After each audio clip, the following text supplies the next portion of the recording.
말씀 함께 읽겠습니다. 누가복음 7장 11절부터 17절 말씀입니다.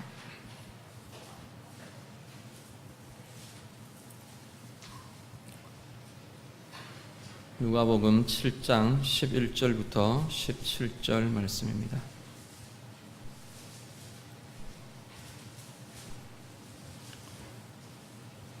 다 같이 읽겠습니다. 그 후에 예수께서 나인이란 성으로 가실새 제자와 많은 무리가 동행하더니 성문에 가까이 이르실 때에 사람들이 한 죽은 자를 메고 나오니 이는 한 어머니의 독자요 그의 어머니는 과부라. 그 성에 많은 사람도 그와 함께 나오거늘 주께서 과부를 보시고 불쌍히 여기사 울지 말라 하시고 가까이 가서 그 관에 손을 대시니 맨 자들이 서는지라.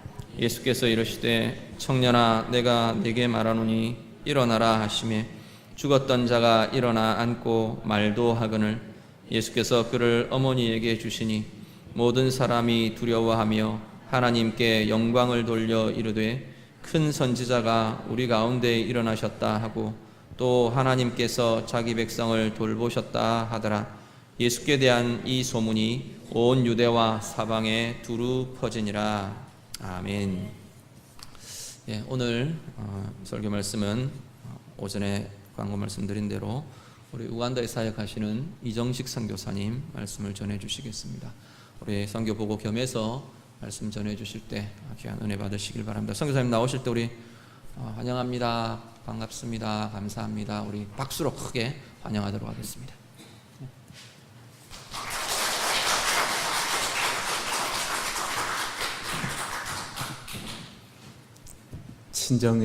친정에 돌아온 것 같습니다. 사역을 처음 시작했던 곳이고 늘 올 때마다 이렇게 환영해 주셔서 감사를 드립니다. 잠깐 기도하고 말씀 보도록 하겠습니다. 하나님 아버지 감사합니다. 이 시간에 저희들 하나님 앞에 서 있습니다. 하나님께서 긍휼히 여겨 주시옵시고 아버지 하나님의 말씀 속에서 우리가 은혜 받게 하여 주시기를 원합니다. 아버지 하나님 또 아프리카에 대한 선교에서 하나님께서 그동안 하셨던 모든 일들을 나눌 때 하나님께서 피차간에 서로 은혜가 되게 하여 주시옵소서. 감사하고 예수님의 이름으로 기도드리옵나이다. 아멘. 2년 전에 단기 선교로 오셨던 분들은 아마 우간다의 저희들 사역을 어느 정도 이해를 하시고 이제 들으시라 믿습니다. 근데 많은 분들은 아마 우간다 사역이 다른 사람을 통해서 이제 또 전해 듣고 하는 그런 상태인 것 같습니다. 2년 전에 교회가 몇 개였죠? 지금 교회가 매년마다 막 세워지니까 숫자를 모르겠어요. 2년 전에 오셨던 분들이 혹시 우리 저 장로님 이봉주 장로님 몇 개였습니까 그때? 예? 18개. 근데 지금 2년 만에 지금 30개 교회가 됐어요. 하나님께서 이렇게 지금까지 이루어 놓으셨던 일들을 보면은 매년마다 이제 달라져 가는 그런 모습 속에서 저 자신이 계속 느끼는 건 내가 하는 일이 아니다. 하나님께서 하시고 이것은 하나님께서 계속 이끌고 가실 부분이다 하는 것을 고백할 수밖에 없습니다. 그러면서 많은 사람들이 이제 보고를 하면 와 선교사님 대단하십니다 이제. 그런데 제가 대단한 것이 아니라 하나님을 대단하시다고 하니까 좀 이상합니다만 하나님께서 이루어 주셨습니다. 그동안 저희들 사역이 계속해서 이제 제자 훈련 사역을 중심으로 진행해 오면서 그 제자들이 지금까지 한 60명 가량 이렇게 배출되어졌습니다.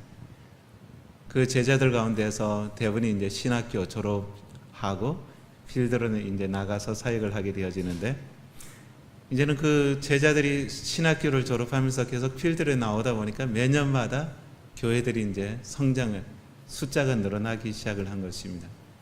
그리고 2년 전에 오셨을 때 막 총회를 조직하고 이제 그 총회를 이제 형성해가는 그런 과정이 있었습니다. 그러면서 그 이후에 저희들이 총회를 지금 3차 총회까지 저희들이 진행을 해왔고 3차 총회를 이루는 과정 속에서 저희들이 지난해는 6개 노회로 이제 나누었습니다. 각 지역별로 해가지고 6개 노회를 나누고, 그동안 한 곳에 초등학교 유치원이 세워져 있었는데 그 6개 노회 중에 지금 이번에 나오기 직전에 2개 노회에다가 더 초등학교를 이제 세웠습니다.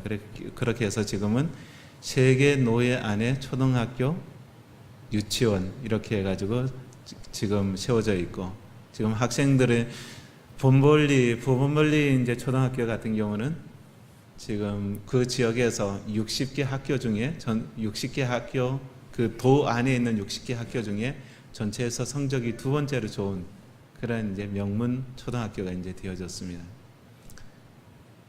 이것이 다 여러분들의 기도 덕분이라 생각을 합니다. 기도하셨죠? 아멘. 아마 가만히 있는 분은 기도 안 하셨는가 봐요. 여러분들의 기도 덕분에 이 모든 것들이 이루어졌음을 믿습니다. 저 혼자서만이 감당할 수 있는 그런 부분이 아니더라고요. 지금까지 이렇게 지내오면서 계속 고백할 수 있는 것은 내 힘으로 감당하는 것이 아니다.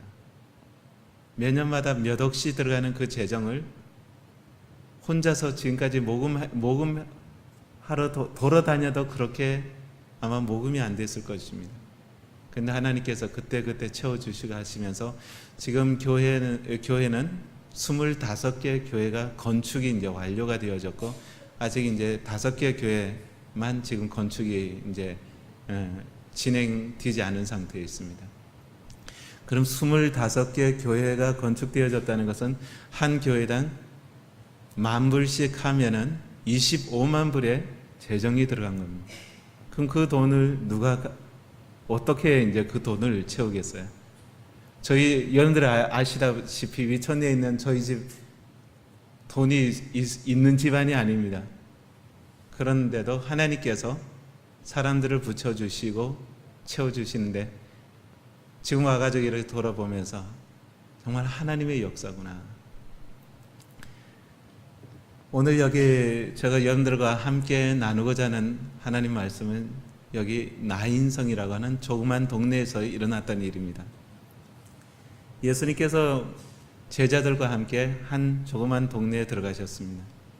많은 무리들을 이끌고 들어갔는데 성문 어귀에서, 그 성 입구에서 한때의 무리들을 만납니다. 그 무리들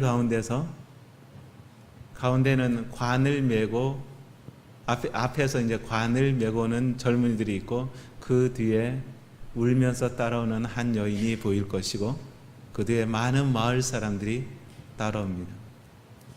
그 사람들이 이제 나오면서 그 장례식을 치르는 거죠. 근데 우리가 장례식 하면은 우리의 마음이 가장 여려지는 부분이 아마 장례식일 것입니다. 여러분들이 아마 친척이나 아니면 이웃집 아니면은 주변의 마을 사람들의 장례식을 가도 우리들이 그냥 가 있는 것 자체만 해도 마음이 가라앉는데, 거기서 누군가 울고 있다면은 그 마음이 얼마나 가난해집니까? 예수님께서 막 마을 입구에 들어가시는데 그런 우는 사람들의 무리가 따라 나오는 거예요. 그것을 보시는 예수님께서 지금 그 우는 무리 가운데 가장 심하게 우는 한 여인을 보셨겠죠.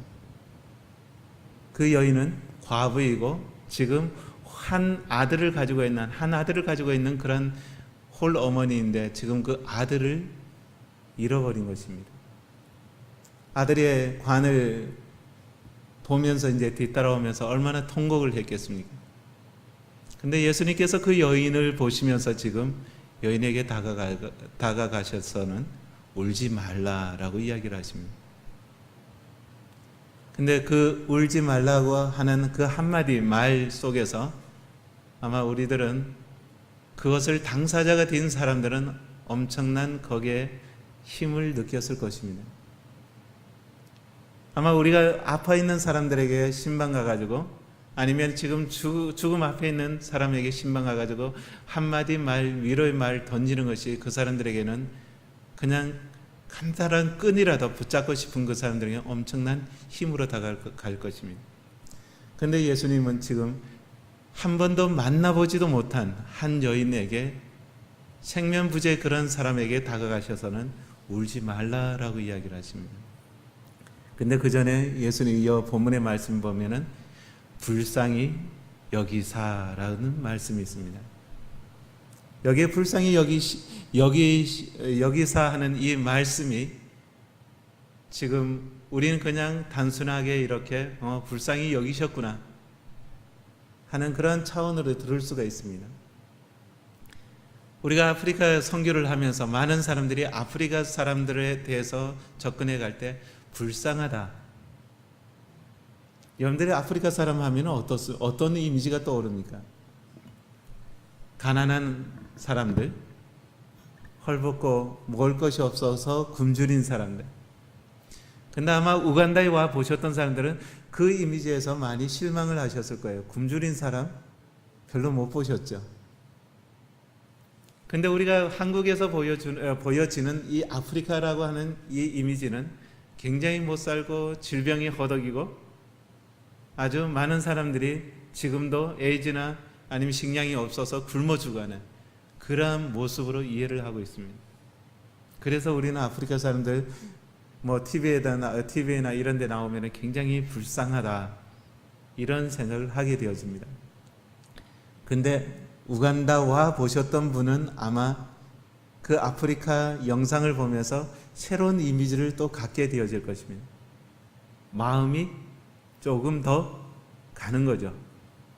한 번도 와 보지 않았던 분들보다는 한 번 와 보셨던 분들은 그 아프리카 사람에 대해서 이야기를 들을 때 더 마음을 주게 되어집니다. 우리가 여기에서 불쌍하다고 하는 것은 바로 그런 의미입니다. 예수님이 이 여인을 보실 때 한 번도 만나보지를 못했지만은 지금 예수님께서는 이 여인의 아픔을 느끼는 것입니다. 그 아픔을, 그 여인의 통곡하는 그 모습을, 과부이고 독자를 잃은 그 아픔을 이분이 예수님께서 마음으로 지금 간직하는 거예요. 우리가 아프리카 사람들을 볼 때 이해하지 않고서 지금 불쌍히 여기는 것은 그것은 단순한 동정입니다. 근데 우리가 아프리카 사람들을 만나보고 그 사람들을 체험해보고 그 상태에서 우리가 불쌍히 여긴다는 것은 긍휼이라고 하는 단어를 대신할 수 있을 것입니다.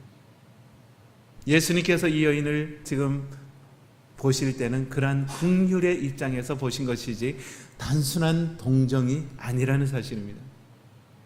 우리가 아프리카 사람들 불쌍하다 하고 단순히 이제 도와주려고 하다 보면은 동정이란 개념 속에서 도와주는 것이 되고, 그렇게 되어지다 보면 그 사람들을 죽이는 그러한 일을 하게 되어집니다. 지금 예수님께서는 이 여인을 보실 때 그러한 단순한 동정이 아니라 불쌍히 여기셨다, 긍휼히 여기셨다는 것입니다. 여러분들 아프리카 어떻습니까? 주변에서 아프리카 사람들을 좀 만나보셨습니까?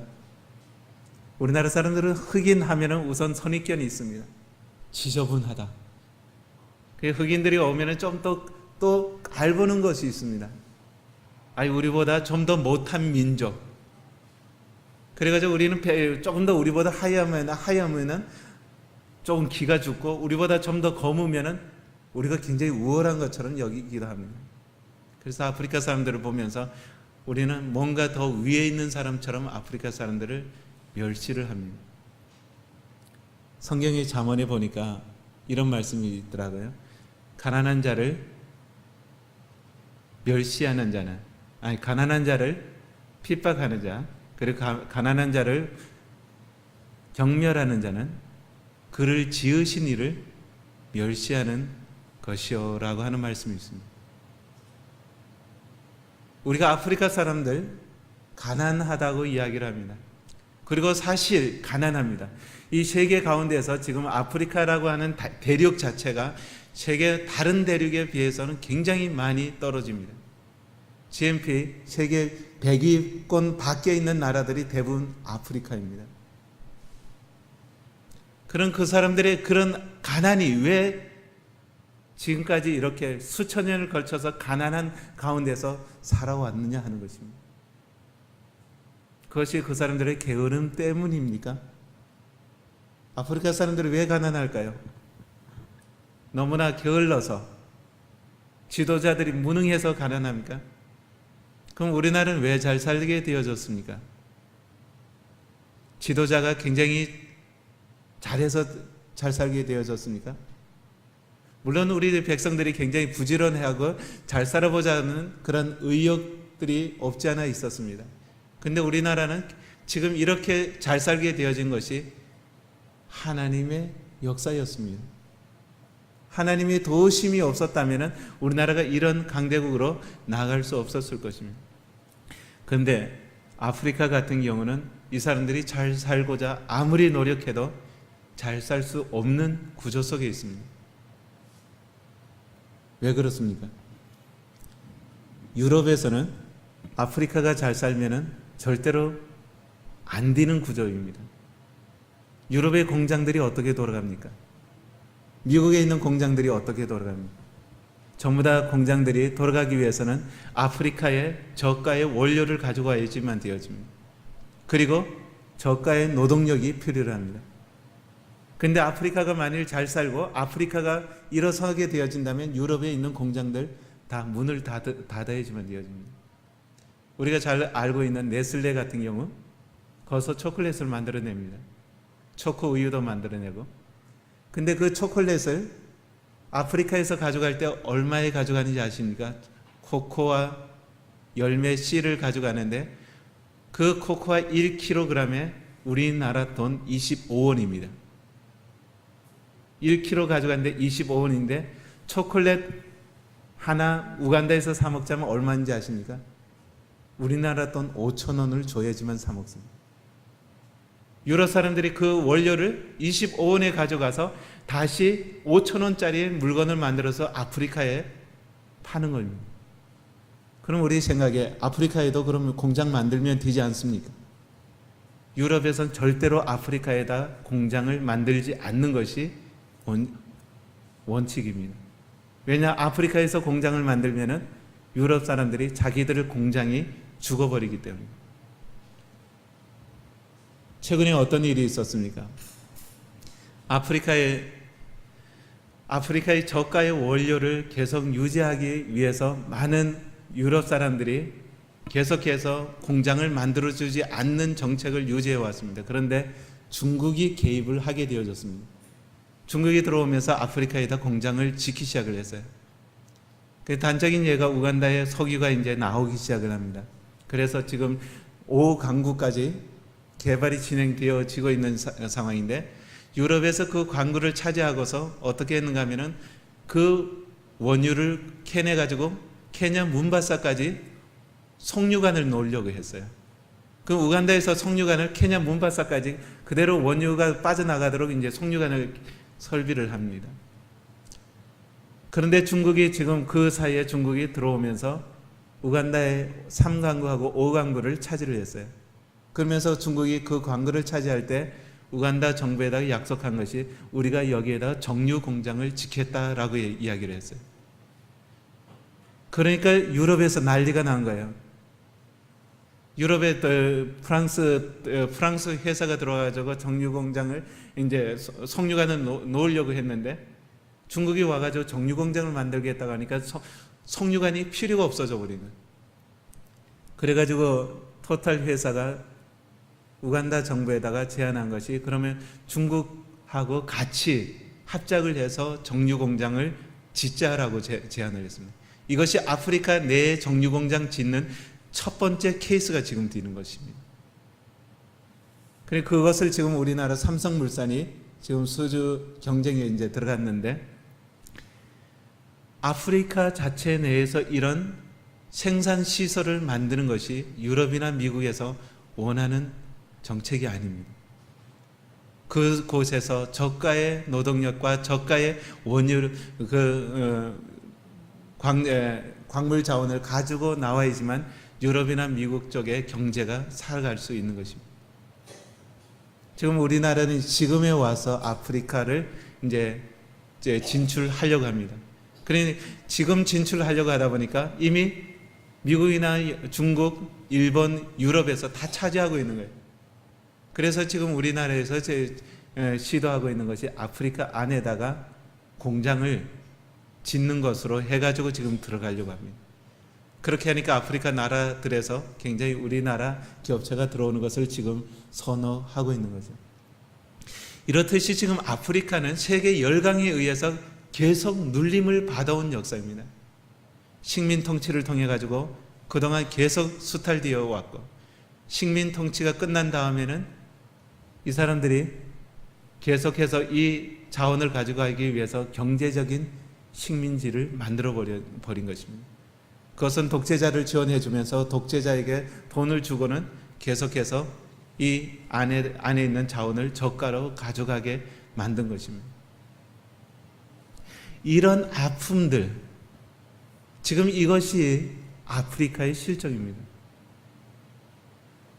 저희들이 있는 곳 바로 옆에 콩고라고 하는 나라가 있습니다. 그 콩고에는 지금 15년 전에 내전이 일어났죠. 그 내전이 일어나기 전에는 어떤 상태였는가 하면은 유럽에서 모든 자원들을 가져갔습니다. 콩고 안에 있는. 그 콩고에서 가장 유명한 자원 중에 하나가 뭔가 하면은 반도체 원료로 쓰이는 골탄이라고 하는 자원입니다. 근데 우리 지금 트랜지스터, 휴대폰이나 이런 것들 만들 때 그 안에 없어서는 안 될 물질인데, 이것이 세계 내장량의 70%가 동부 콩고에 있습니다. 한 지역에. 근데 이 동부 콩고에 있는 골탄이라고 하는 이 물질을 그동안 유럽에서 다 전량 가져갔던 거예요. 그래서 노키아가 세계를 지배할 수 있었고, 에릭슨이나 이런 회사들이, 전자회사들이 굉장히 급성장할 수 있었습니다. 근데 15년 전에 어떤 일이 있었는가 하면은 미국이 이 시장에 개입하기 시작을 한 거예요. 그러면서 콩고 동부에다가 내전을 일으킨 것입니다. 반군들을 지원해가지고 계속 서부 쪽으로 진격해 나간 거죠. 그러면서 우간다, 루안다 군인들을 지원을 해줘가지고 콩고 중앙까지 진격을 한 것입니다. 그리고 나가지고는 이 지역에 유럽세를 몰아내고는 미국이 그 골탄을 차지하게 되어졌습니다. 그렇게 차지하고 나니까 미국에서 이제 콩고 대통령 카빌라 대통령을 미국으로 초대를 했어요. 그렇게 한 다음에 카빌라 대통령에게 제안을 했어요. 우리가 평화 협상을 테이블을 만들어 줄 테니까 이 동부 콩고의 모든 자원을 우리가 개발할 수 있게 해달라. 그래가지고 그 내전을 종식하는 테이블이 만들어지고 평화협정이 이루어졌죠. 그렇게 하고 난 다음서부터는 그 골탄이라고 하는 물질은 전부 다 미국에 의해 가지고 육로로 해가지고 문바사 항을 통해 가지고 미국으로 들어가게 되어진 것입니다. 근데 지금 2년 전서부터 그 동부 콩고에 다시 또 내전이 일어난 거예요. 그 원인은 무엇인가 하면은 중국이 그것에 개입하기 시작을 한 거예요. 중국이 콩고 정부 쪽으로 협상을 하면서 그 지역 개발권을 정부 쪽에다가 이제 제안을 한 것이죠. 그렇게 하니까 중국에서 이제 개입을 하니까 미국에서 또 가만히 있을 수가 없잖아요. 그러면서 또 반군들을, 동부에 있는 사람들을 또 지원해가지고 거기서 또 내전이 일어나는 것입니다. 그런 와중 속에서 계속 도망 다닌 사람들은 누군가 하면은 콩고 사람들입니다. 우간다에 지금 몰려 나와 있는 콩고 난민들이 10,000명 이상 되어집니다.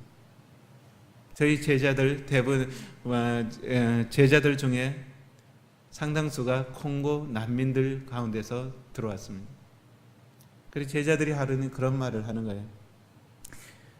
저희들한테 가장 안타까운 것은 공부해야 할 시기에 공부를 하지 못한 것입니다 하는 거예요.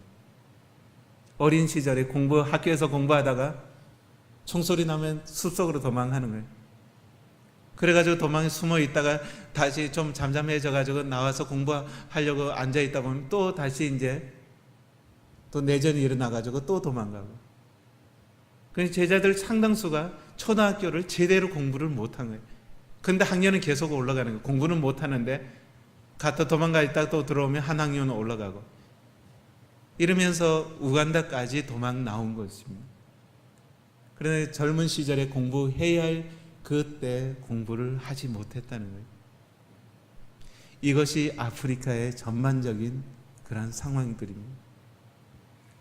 이 사람들이 스스로 서고 싶어도 세계 열강들이 그것을 그냥 놔두지를 않아요. 제가 이 말씀을 보면서 그런 생각을 했습니다. 아프리카 자체가 과부이구나. 우리가 성경에 보면은 모세 율법 시대 때부터 이스라엘 공동체 가운데 특별히 관리해야 할 특별 관리 보호 대상자들이 있었습니다.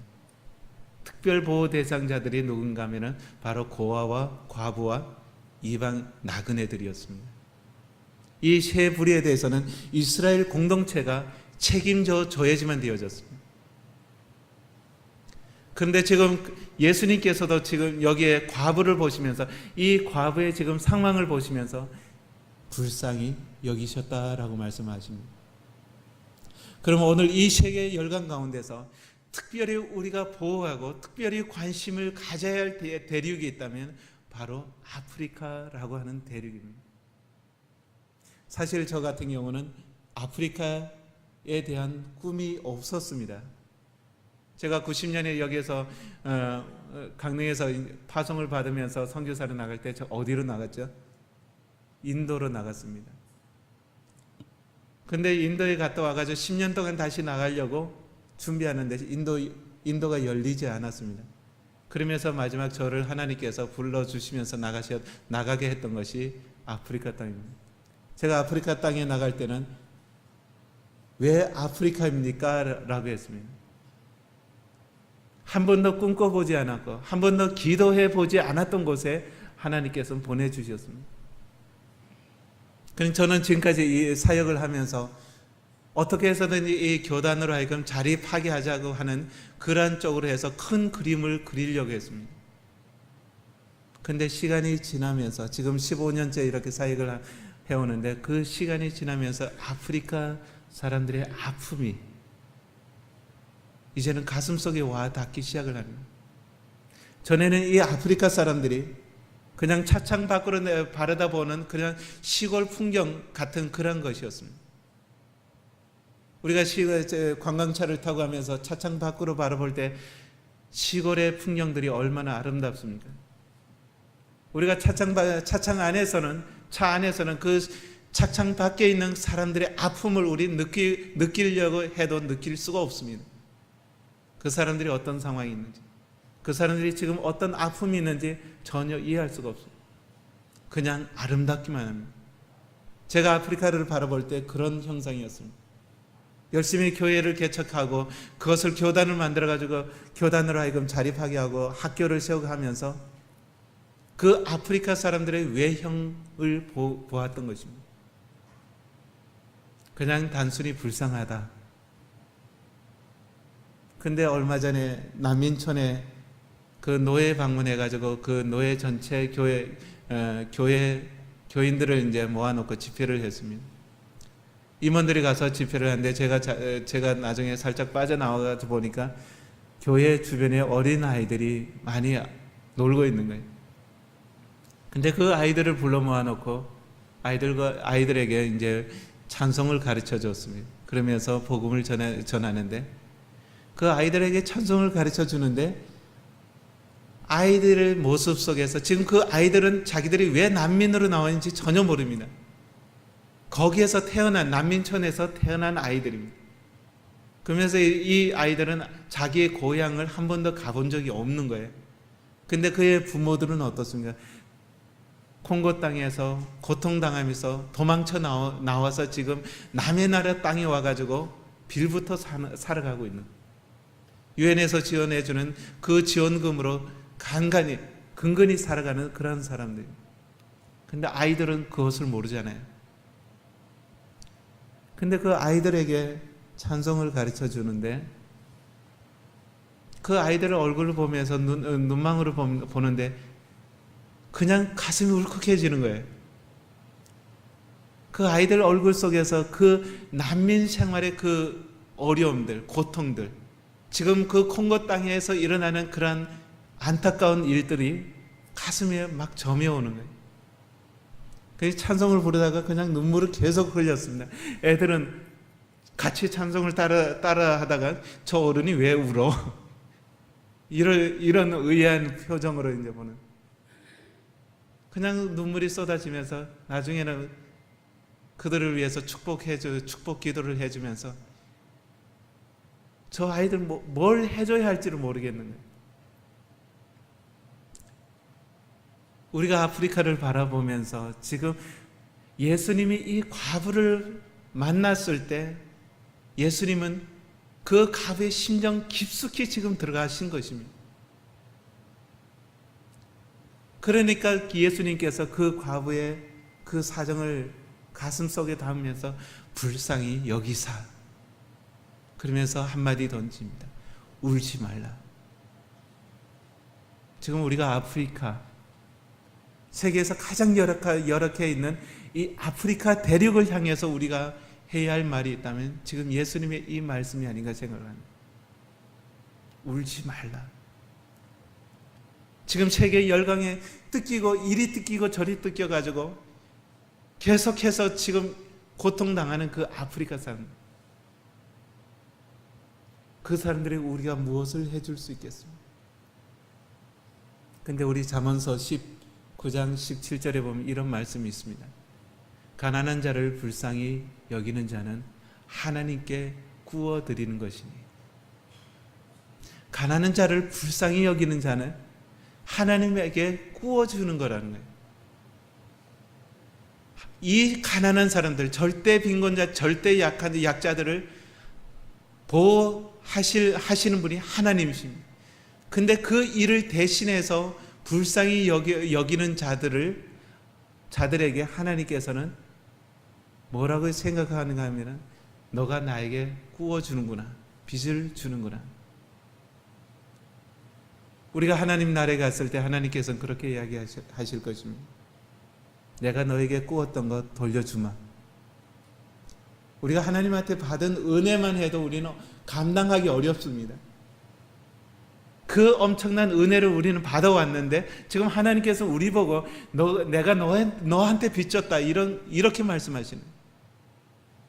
근데 그것이 바로 가난한 자들을 불쌍히 여기는, 가난한 어려운 자들, 약자들을 불쌍하게 여기는 그것을 가지고 하나님 내가 너한테 빚졌다는 것이. 우리 한국 교회들이 지금 아프리카 교회들에게 지금 이러한 하나님께 구워주는 그러한 일을 감당해야지만 되어질 것입니다. 하나님 예수님께서도 그 과부에게 내가 너를 불쌍히 여긴다. 그러면 울지 말라라고 말씀하십니다. 우리 울지마 톰즈 다 보신 분들 많죠? 이태석 신부님의 이야기입니다. 그 이태석 신부님이 남수단 깊숙한 골짜기에 가가지고 헌신적으로 일을 했습니다. 아마 그분도 그 아프리카에 있으면서 아마 그런 심정이 아니었겠냐 생각을 해봅니다.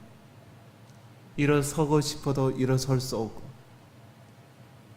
힘이 없어가지고 더 이상 뭘 해볼 수도 없는 그런 상황. 그 사람들에게 우리가 해줄 수 있는 것이 무엇일까? 우리 한국 교회가 아프리카 교회에 대해서, 아프리카에 대해서 할 수 있는 일들이 있습니다. 우리가 그냥 물건 나눠주고 단순히 막 가서 구제하는 것, 저는 이거는 아니라고 생각을 합니다. 단순히 동정하는 것은 그 사람들을 죽이는 것과 같은 것입니다. 우리가 동정해가지고 돈 몇 푼 던져주는 그것을 통해 우리는 다 했다고 말할 수 없을 것입니다. 왜냐하면 그거는 개 돼지에게 그냥 지나가면서 먹을 것 던져주는 것과 더 같은 것입니다. 우리는 이 아프리카 사람들이 일어나도록 우리는 도와줘야지만 되어집니다. 저의 사역의 가장 큰 지금 포커스는 어디에 있는가 하면은 아프리카 교회로 하여금 자립하는 것입니다. 제가 이것을 고민하다 보니까 지금 교단이라고 하는 총회를 조직하게 되어졌고 또 그 총회 안에 노회를 조직하게 되어졌습니다. 어떻게 해서든지 선교사가 빠져나오고 난 다음에도 이 교회들로 하여금 자립해 나가는 것, 그것이 저의 가장 큰 목표이기도 합니다. 우리 한국교회가 잘하는 것이 있습니다. 한국교회는 그동안 세계 유례 없이 스스로 자립해 선 교회가 되어졌습니다. 아마 선교 100년의 역사 가운데서 자립한 나라들, 교회가 자립한 나라를 예를 든다고 하면은 우리 한국 외에 세계 그렇게 많은 나라들이 자립한 경험이 없습니다. 근데 유일하게 우리 한국 교회는 이 자립한 경험을 가지고 있습니다. 지금 우리가 아프리카 교회에 줄 수 있는 것이 있다면은 바로 우리 이렇게 자립한 경험을 나눠주는 것입니다. 예수님께서 이렇게 과부에게 말씀하셨죠. 울지 말라라고 하시고, 그리고 지나가던 그 관을 멈춰 서게 하시고는 관에다가 손을 얹으시고는 뭐라고 이야기하십니까? 청년아, 일어나라 라고 말씀하셨습니다. 우리가 이 대목을 보면서 구약에 있는 엘리야, 엘리사를 연상할 수 있습니다. 엘리야 같은 경우는 사르밧 과부의 혼자 홀 아들을, 죽은 아들을 엘리야가 하나님한테 부르짖어 가지고 살아나게 합니다. 근데 거기에서 보면은 말씀에 여호와께 부르짖어라고 말씀을 하십니다. 그리고 열왕기 4장에 보면은 엘리사가 또 수넴 여인의 아들을 살려내는 과정 속에서도 그 수넴 여인의 아들에게 가가지고는 거기에 엎드려 가지고는 뭐라고 합니까? 여호와께 간구하여, 하나님께 간구하면서 그 아들이 살아나는 것을 위해서 기도했습니다. 근데 예수님께서는 여기에서 지금 이 과부의 아들에게 어떻게 이야기하십니까? 내가 내게 이르노니 청년아 일어나라. 직접 말씀하신 것입니다. 하나님에게 기도하는 것이 아니라 내가 너에게 이르노니 일어나라는 것입니다. 예수님께서는 하나님의 권위, 하나님으로서 지금 청년에게 명령을 하고 있는 것입니다. 근데 이 이후에 베드로는 어떻게 했습니까? 성전에 들어가다가 안진뱅이 거린을 만납니다. 근데 베드로는 그 거린에게, 안진뱅이에게 이렇게 이야기를 합니다. 나사렛 예수 그리스도의 이름으로 일어나 걸으라 라고 말씀하십니다. 지금 이 베드로하고 엘리야하고 지금 했던 행위는 천지 차이입니다. 엘리야는 여호와께 간구하지만 지금 베드로는 예수님의 이름으로 직접 명령을 합니다. 일어나 걸으라. 오늘 우리가 이 세상에 살아가면서 이 베드로와 같이 우리는 명령할 수 있는 것입니다. 예수 그리스도가 우리 안에 있기 때문에 그 임마누엘 되신 예수 그리스도의 권위로서 우리는 선포할 수 있는 것입니다. 가난한 자들에게, 약자들에게, 세상에 핍박받는 자들에게 우리는 그들을 위해서 그냥 하나님께 아뢰어, 하나님께 간구하여가 아니라 우리가 직접 그들을 향해서 일어나라라고 선포할 수 있는 것입니다. 누구의 이름으로? 예수 그리스도의 이름으로. 오늘 우리가 선교를 한다는 것은 예수 그리스도의 임마누엘 되신 예수 그리스도를 우리 안에 담고서 일하는 것입니다. 우리가 걸어가고 우리가 말하고 우리가 무엇을 하든 간에 거기에 예수 그리스도께서 계시기 때문에 거기에 능력이 나타나는 것입니다. 우리는 구약의 선지자들이 했던 것 이상의 삶을 살아가고 있는 것입니다. 지금 우리 한국교회가 아프리카 교회를 위해서 할 수 있는, 과부와 같은 그 아프리카 교회를 위해서 할 수 있는 것은 그들에게 예수 그리스도의 이름으로 그들에게 명하는 것입니다. 울지 말라. 그리고 일어나라라고 우리가 할 수 있는 것입니다. 그동안 여러분들이 아프리카에 저를 대신해서 여러분들이 해오셨습니다. 지금까지 15년 동안 여러분들이 변함없이 아프리카를 위해서 기도하시면서 또 거기에 유치원 건물을 또 지으시면서 여러분들이 했던 그 모든 것이 아프리카 사람들을 살리는 행위였습니다.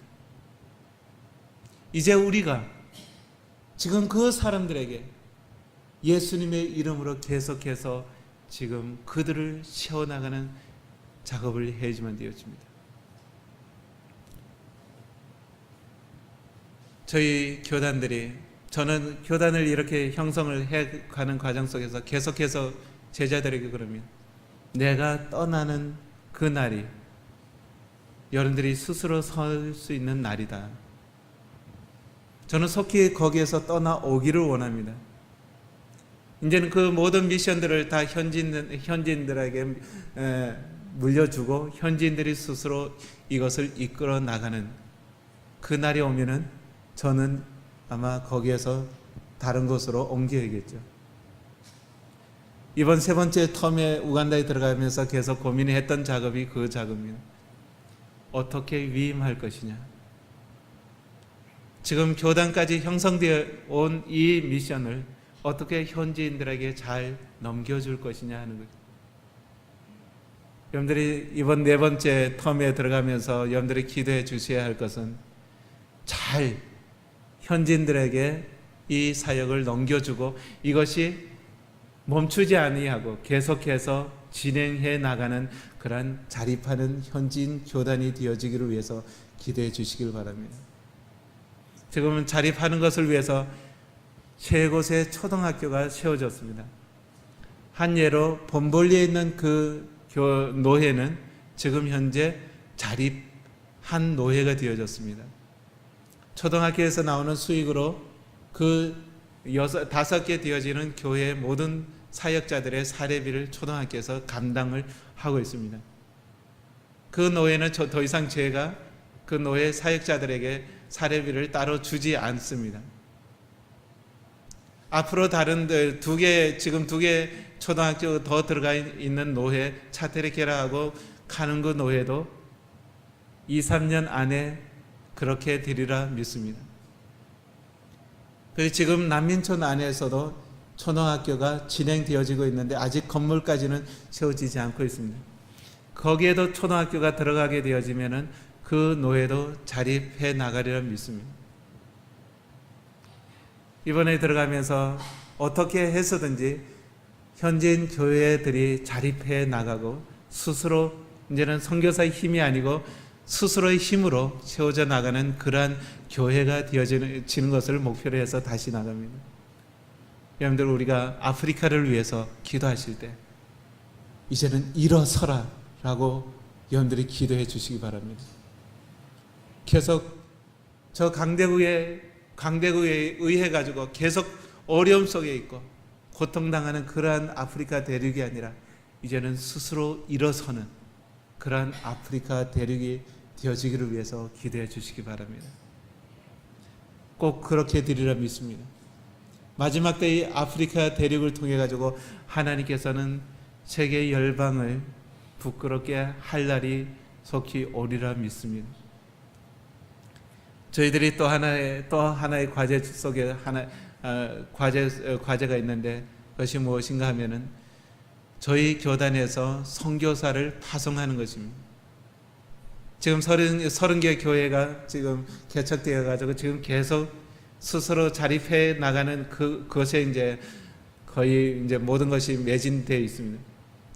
앞으로 이 교회들이 자립해 가지고 여기에서 선교사를 한 명이라도 모델적으로 지금 내보내는 수단이나 이디오피아나 이집트나 이런 북아프리카 대륙을 향해서 선교사를 파송하는 것이 저희들의 꿈입니다. 그래서 총회할 때마다 그렇게 이야기를 합니다. 우리가 아프리카에서 이제는 자립해서 선교사를 파송하는 교단이 되자 하는 것입니다. 지난번 총회 때는 1차, 2차 총회 때는 전부 다 총회 운영을 제 주머니에서 감당을 했습니다. 재정을 모든 것을 제가 감당을 대줘 가지고는 총회를 진행을 했는데 이번 3차 총회에서는 제가 반을 대고 반을 현재 교회에서 총회 분담금을 모금을 해와 가지고는 그 재정으로 반을 감당을 해왔습니다. 이제는 아프리카 교회들이 스스로 자기들이 분담금을 그렇게 정해가지고 재정의 10%를 총회 분담금으로 정했더라고요. 그래가지고는 이 총회 올 때 그 분담금을 가져와가지고 총회를 진행을 하는 겁니다. 저희들이 총회를 하면 2박 3일 동안 세미나를 하고 나서 마지막 날에 총회를 합니다. 그러면 2박 3일 동안에 자고 먹고 하는 모든 비용들이 굉장히 많이 들어갑니다. 근데 그것들이 현지인 교회에서 감당을 하기 시작을 합니다. 앞으로 조만간에 이 모든 총회 분담금이 이제 현지 교회에서 아마 진행되리라 믿습니다. 저는 어떻게 해서든 제 주머니에서 돈이 좀 적게 나가는 방법이 없겠냐, 그걸 고민합니다. 이것이 세이빙돼야지 지금 다른 교회들을 개척해 나가고 계속 늘려나갈 수 있는데, 지금 이 다른 쪽에서 재정이 계속 나가다 보면은 지금 더 교회를 늘려가는 과정이 안 되어지는 거예요. 제자들이 지금 지난해만 해도 한 해 20명이 지금 제자 훈련원을 1년 코스를 마쳤습니다. 올해도 지금 현재는 40명 가까이가 훈련을 받고 있는데, 이 40명 가운데 거의 반수 정도는 이제 수료를 하겠죠. 그럼 이 제자들이 계속해서 교회를 개척해 간다면 앞으로 조만간에 몇십 개 교회는 더 늘어날 수 있습니다. 그럼 이 교회들을 우리가 감당할 수 있겠냐 하는 것입니다. 스스로 자립하지 않고서는 불가능한 것이죠. 여러분들 기도해 주실 때 이 교단이 자립하는 교회가 되어질 수 있도록 기도해 주시기 바랍니다. 우리가 헌금하는 것도, 선교 후원하는 것도 한계가 있지 않습니까? 속히 현지인들로 하여금 자립하는 그러한 교회가 될 수 있도록 여러분들이 많은 기도 부탁드립니다. 기도하겠습니다. 아버지 하나님, 감사합니다. 우리가 아프리카 영혼들을 바라보면서 저 대륙에 그 가난하고 헐벗은 그 영혼들을 바라보면서 우리가 예수님이 가졌던 그 마음을 품게 하여 주시기를 원합니다. 저들을 불쌍히 여겨 주시옵시고 저들에게 일어설 힘을 허락하여 주시옵소서. 아버지 하나님, 저 아프리카 대륙이 다시 일어서는 그러한 날이 속히 오게 하여 주시옵소서. 아버지 하나님, 우리 한국 교회가 저들의 자립을 돕고 저희들의 자립의 한 부분을 담당하는 그러한 또한 한국 교회가 되게 하여 주시옵소서. 하나님 앞에 모든 것을 맡기오며 예수님의 이름으로 기도드리옵나이다. 아멘.